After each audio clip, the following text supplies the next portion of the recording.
ibcsani hadalkiyo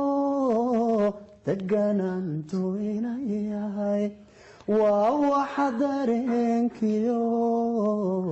naftada maxagali kaga doortay khayrka dugsi dhaxanta celiyo dawadayda inay tahay anigoo daldheer jiran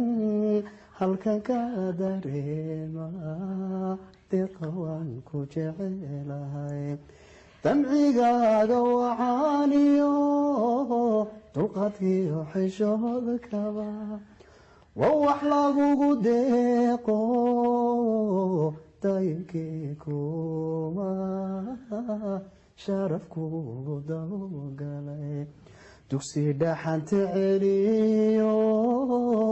dawadayda inay tahay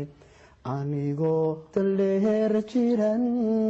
halkan ka dareema deeqawaan ku jecel